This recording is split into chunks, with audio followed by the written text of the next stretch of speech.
अच्छा, इस मूवी में बार बार लाइन आती है, brain brain sees what it wants to see. तो जो है वही दृष्टि सृष्टिवाद वाली चीज़ आती है, जो माइंड ओनली स्कूल है कि माइंड ही सब कुछ होता है और वही हमें जो है परसीव कराता रहता है, हम उसी वही सबसे बड़ा, हम उसी में जी रहे हैं। जेरेमी है, डाइसन है, इन्होंने फ़िलॉसफ़ी में पीएचडी कर रखी है, फ़िलॉसफ़ी पढ़ी है। तो ये माइंड की जो सब लेयरिंग्स होती हैं या माइंड की जो एक इमेज बनाता रहता है, माइंड अलग अलग टाइम पे सोचता रहता है और उसी से निकलने की कोशिश करता रहता है। हेलो गाइस, मैं स्वाति और आज जो मैं आपको मूवी देखने के लिए कहने वाली हूँ वह है घोस्ट स्टोरीज़। अच्छा, घोस्ट स्टोरीज़ के नाम से बहुत सारी मूवीज़ बनी हैं, तो अगर ये पर्टिकुलर मूवी की बात करें तो आप घोस्ट स्टोरीज़ 2018 के नाम से सर्च करेंगे तो ये मूवी आएगी। और ये मूवी एक ब्रिटिश मूवी है और ये को written and directed by Andy Nyman है एंड जेरेमी डाइसन है। ये थिएटर में एक प्ले हुआ था, इन्हीं लोगों के द्वारा परफॉर्म किया गया था एंड उसी को ये इन्होंने फिल्म के फॉर्म में यहाँ पर दिखाया है। ये मूवी थोड़ा जो एल्फ्रेड हिचकॉक की मूवीज़ होती हैं उनकी फीलिंग लाती है यहाँ पे। जिस तरीके से वो मूवी बहुत थोड़ा क्रीपी होती थी, उसमें सुपर नेचुरल एलिमेंट्स दिखाते थे, वो उसमें जंप स्केयर्स वैसे नहीं होते थे, चीप जंप स्केयर्स नहीं होते थे कि कोई कहीं से हूँ करके आ रहा है, हाँ करके आ रहा है और आप डर रहे हैं या कोई छत पे चढ़ा जा रहा है, इस तरीके के जंप स्केयर्स नहीं होते थे। वो स्लिदरिंग फीलिंग एक होती है जो आपके धीरे धीरे दिमाग में बैठ जाती है और आप एक अलग जोन में चले जाते हैं और आप सोचते हैं कि ये हो क्या रहा है एग्जैक्टली। और एक साइकोलॉजिकल लिए आपको थ्रिलिंग फील होता है, psychological thriller and horror movie है। तो इसमें क्या होता है, एक सेंटर कैरेक्टर है डॉक्टर गुडमैन जो बहुत स्केप्टिक हैं, एक स्केप्टिक मैन है और वो एक शो चलाते हैं जिसमें वो पैरानॉर्मल और सुपरनैचुरल एलिमेंट्स को डिबंक करते हैं। अगर कोई कहीं भी इस तरीके की जो है चला रहा है चीज़ें जिसमें वो सुपरनैचुरल चीज़ें या पैरानॉर्मल चीज़ें क्लेम कर रहा है तो उसको जाके ये वहाँ पे एक्सपोज करते हैं और इस तरीके की सारी चीज़ों को दिखाते हैं कि ऐसा कुछ नहीं होता है। और इनके एक आइडल होते हैं जो इसी फील्ड में, तो वो एक इनको बुलाते हैं और 3 केसेस देते हैं, इनको केस फाइल्स देते हैं और कहते हैं कि अगर तुमने इन तीनों फाइल्स को क्लियर कर दिया, इनके पीछे का जो सीक्रेट है वो रिवील कर दिया या इनको डिबंक कर दिया, तो मैं जो है मेरी यही अनएक्सप्लेन्ड 3 चीज़ें हैं लाइफ की, तो मुझे बहुत अच्छा लगेगा और तुमको ये करना ही है।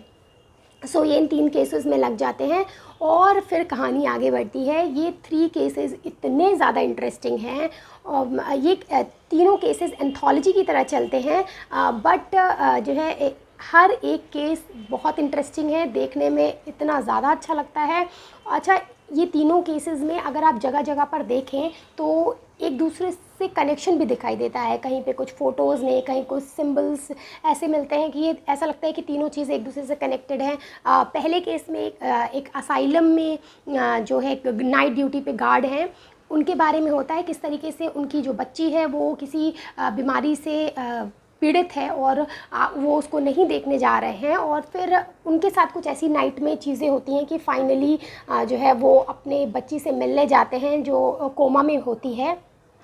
और साथ ही दिखाते हैं कि जो गुडमैन है इनको भी ये कहानी जब वो वॉचमैन के थ्रू ये सुनते हैं, नाइट गार्ड के थ्रू, तो इनको अपने फादर की याद आती है जिनके पास ये बहुत दिनों से नहीं गए हैं, तो फिर ये अपने फादर के पास जाते हैं। सेकंड स्टोरी में दिखाते हैं एक टीनेजर होता है जो जिसके साथ एक रात में एक उसको एक्सीडेंट हो जाता है और जिसके बारे में वो किसी को नहीं बता पा रहा होता है। बहुत वियर्ड सा उसके साथ एक जो है चीज़ हुई थी और उसके बाद बहुत ज़्यादा वो अजीब सा बिहेव करने लगा है और उसके आसपास की जो सीन्स हैं, उसका जो घर है वो बहुत वियर्ड सा लगता है और वो बहुत थोड़ा सा बाइपोलर जैसा बिहेव करता है, कभी बहुत इमोशनल रहता है, तो इस तरीके से वो बिहेव कर रहा है।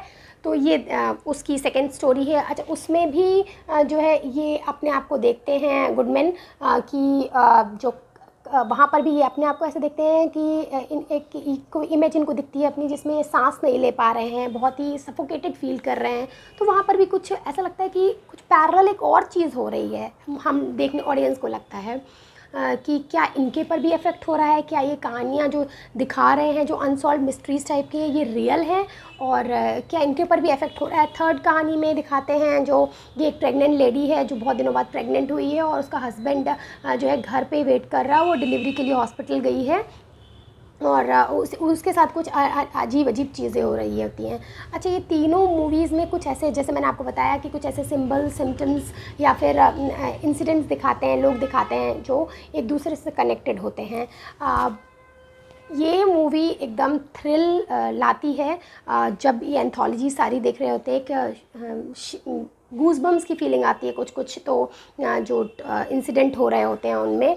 और धीरे धीरे जब इन द एंड पता चलता है कि एग्जैक्टली जो एंड था वो बहुत ज़्यादा अच्छा नहीं था, जब पता चलता है कि एंड में कि क्या हो रहा था, कि तो मुझे लगता है अच्छा ओके ये हो रहा था, ओके ये तो मैंने बहुत सारी मूवीज़ में देख रखा हुआ है। हाँ ठीक है, लेकिन बहुत कुछ डिफरेंट नहीं है। लेकिन जो पूरी एंड के 3-4 मिनट है वो बस जो है आपको थोड़ा हताश करते हैं। बहुत कॉमन सी एंडिंग दी है, लेकिन जो पूरी मूवी है वो आपको ऐसी एक राइड पे ले जाएगी, हॉरर राइड पे ले जाएगी कि आप अगर अच्छे से नहीं देख रहे तो भी आपका ध्यान पूरा फोकस जो है मूवी पे चला जाएगा। तो ओवरऑल बहुत अच्छा एक्सपीरियंस था। अगर इन द एंड एक्चुअली ये दिखाते हैं कि ये पर्सन जो होता है, जो डॉक्टर गुडमैन होते हैं, ये खुद कोमा में होते हैं और ये सारी चीज़ें इमेजिन कर रहे होते हैं। और ये इन्हीं के पास्ट के कुछ चीज़ें होती हैं, इनकी गिल्ट फीलिंग होती हैं या कुछ ऐसी चीज़ें होती हैं जो इन्होंने सेटल नहीं करी थी। जैसे अपने फादर को नहीं देखने जाते थे, या फिर इन्होंने एक अपने फ्रेंड था टीनेज में, उसको नहीं बचाया था, तो उसकी गिल्ट इनके साथ चल रही थी। और ये वहीं कोमा में लेटे लेटे वो ये सारी स्टोरीज़ इमेजिन कर रहे थे अपने ही, जैसे कि हमारे इंडिया में बोलते हैं कि हाँ, जो भूत होते हैं वो हमारे ही अंदर छिपे हमारी सारी वो भावनाएं होती जिनके साथ हम सेटल नहीं हुए हैं, या फिर हमने जो चीज़ छुपा रखी है और वो हमारी आत्मा पे बोझ की तरह रहती हैं, भूत की तरह रहती हैं। अगर इसको वेदांतिक पर्सपेक्टिव से देखें तो दृष्टि सृष्टिवाद है जैसा। अच्छा, इस मूवी में बार बार लाइन आती है, brain sees what it wants to see. तो जो है वही दृष्टि सृष्टिवाद वाली चीज़ आती है। या फिर योगाचार्य जो बुद्धिज़्म है उसकी आती है, जो माइंड ओनली स्कूल है कि माइंड ही सब कुछ होता है और वही हमें जो है परसीव कराता रहता है, हम वही सबसे बड़ा, हम उसी में जी रहे हैं। या फिर मॉडर्न फिलॉसफी के हिसाब से बिशप बर्कले की जो आइडियलिस्टिक सब्जेक्टिव आइडियलिज्म है उसके अकॉर्डिंग है। एक्चुअली जो ये जेरेमी है डाइसन है, इन्होंने फ़िलासफ़ी में पीएचडी कर रखी है, फ़िलासफ़ी पढ़ी है। तो ये माइंड की जो सब लेयरिंग्स होती हैं या माइंड की जो एक इमेज बनाता रहता है, माइंड अलग अलग टाइम पे सोचता रहता है और उसी से निकलने की कोशिश करता रहता है, उसके लिए बहुत सारे बहाने बनाता है, एक्सप्लेनेशन देता है अपनी ही गिल्ट को छुपाने के लिए, उससे ओवरकम करने के लिए। तो उसको बहुत सारा अच्छे से दिखाया है इसमें, जो कि देखने में बहुत अच्छा लगता है। ये different genre of horror movie कह सकते हैं जिसमें इंसान खुद को समझने की कोशिश कर रहा होता है जब वो असहाय बेड पे लेटा है, या अपने लाइफ को कहते हैं कि मरने के टाइम लोग अपनी लाइफ स्टोरी फ्लैशबैक होती है उसके सामने। तो यहाँ पर भी एग्जैक्टली वो कहानी के थ्रू जो उन्होंने लाइफ टाइम पूरी लाइफ में अपने किया था, मिथ या पैरानॉर्मल चीज़ें जो उनको डिबंक किया था, तो उन्हीं कहानियों के थ्रू ये अपनी चीज़ें जो छूटी जा रही हैं उनको एक्सप्लेन करने की अपने आप को कोशिश कर रहे होते हैं लेटे लेटे। तो ये मूवी आपको देखने में अच्छी लगेगी, हॉरिफाइंग है जो मेन पर्पस है इस हॉरर मूवी का। बाकी आपको बहुत सारी चीज़ें सोचने पर मजबूर भी करेगी। IMDb पे इसकी रेटिंग ठीक ठाक है, तो आप इसको मूवी को आराम से देख सकते हैं, वन टाइम वॉच है, मुझे बहुत अच्छी लगी। That's it, bye bye.